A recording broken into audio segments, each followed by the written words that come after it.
Bonjour à tous, aujourd'hui je viens avec la recette des aubergines panées. J'appelle ça les escalopes végétariennes, c'est super bon et très original et au moins les enfants mangent des légumes avec cette recette. Donc c'est parti, allez viens, je t'emmène en cuisine avec moi. Alors comme d'habitude, tu retrouves la liste complète des ingrédients en description. Alors pour commencer, tu vas faire griller tes aubergines au four, donc pour cela tu vas les piquer, tu vas les mettre 30 minutes à puissance maximale et tu vas avoir les petites aubergines que tu vois devant toi.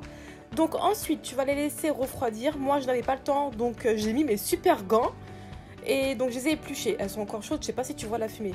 Donc regarde, ça s'épluche super bien. Ensuite tu vas venir les aplatir. Donc avec tes doigts ou avec une fourchette, bien sûr si les aubergines sont hyper brûlantes comme les miennes. Donc regarde, on les aplatit, voilà. Bon, j'ai changé d'idée, hein. J'ai pris la fourchette parce que ça brûle trop. Donc tu les aplatis bien, voilà. N'hésite pas à les rendre bien larges. Voilà, donc quand c'est fini, tu vas venir prendre les ingrédients pour faire ta panure. Donc des œufs, de la farine et de la chapelure. Donc un petit peu de sel dans les œufs, on les bat bien, on fait une belle omelette. Ensuite, tu vas venir saler et poivrer tes aubergines des deux côtés. Et maintenant, il ne te reste plus qu'à tremper tes aubergines dans la farine.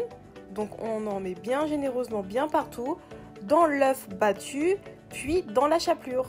Et tu répètes ça avec toutes tes aubergines. Ensuite, on vient chauffer une poêle avec de l'huile et quand l'huile est chaude, on va venir faire frire les aubergines et tu vas faire exactement pareil que si tu fais frire des escalopes de poulet.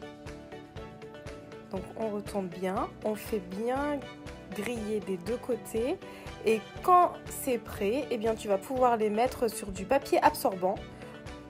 Et voilà, tes aubergines sont prêtes, il ne te reste plus qu'à les servir.